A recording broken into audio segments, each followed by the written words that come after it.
Well, now let's get more on what's happening at the World Cup. We're now joined by Wang live from Sao Paulo.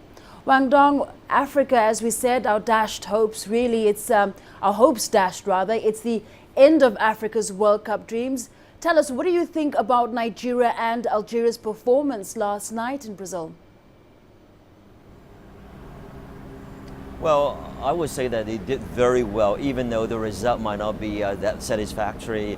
Let's face it, facing two former world champions, both Nigeria and Algeria, put on a fantastic performance. Algeria really, held the Germans actually scoreless in the regular time, whereas Nigeria, they did the same thing for the first, actually, shall we say, throughout the whole game for the first 80 minutes. It was scoreless as well until the last 10 minutes. Nigeria gave away or conceded 2 goals. For Algeria, they did even better this time. Not until the extra time did they actually surrender 2 goals. Immediately they got 1 back. But I'm just saying, having said that, they really gave their opponents, 2 former world champions, a good run for their money. And they certainly show the world what African teams can possibly do with their tenacity, with their aggressiveness, and also their attacking style. And incidentally, I must say, both teams actually, younger players, really impressed a lot of efforts, a lot of experts, a lot of pundits, a lot of audience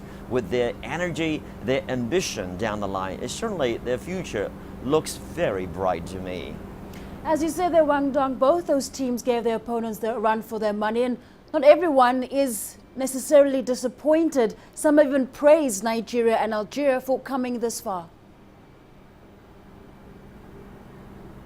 From the very beginning, perhaps people, given the situation of their groups, actually, well, many people might write them off. However, they may think that the other African teams, such as Cote d'Ivoire and Ghana, had a better shot given the situation and so forth. But let's face it, Russia and Belgium and Korea were in the same group together with Algeria. And by the same token, Nigeria also faced in their group Bosnia and Herzegovina, another tough opponent there, not to mention the former world champions Argentina and also Iran. So for these 2 teams actually to tough out in their individual group, let's have to give them a lot of actually credit, a lot of really complimentary remarks. They did very well to tough out, even though they finished second individually or respectively in their own groups. And really, I think they surprised a lot of people with their performance in their groups. And also, Wang, possibly some controversy coming out of the World Cup. Cameroon is investigating 7 of its players for possible match fixing. Has FIFA said anything more about what's going on? Well, as of now, FIFA hasn't come out with any official statement.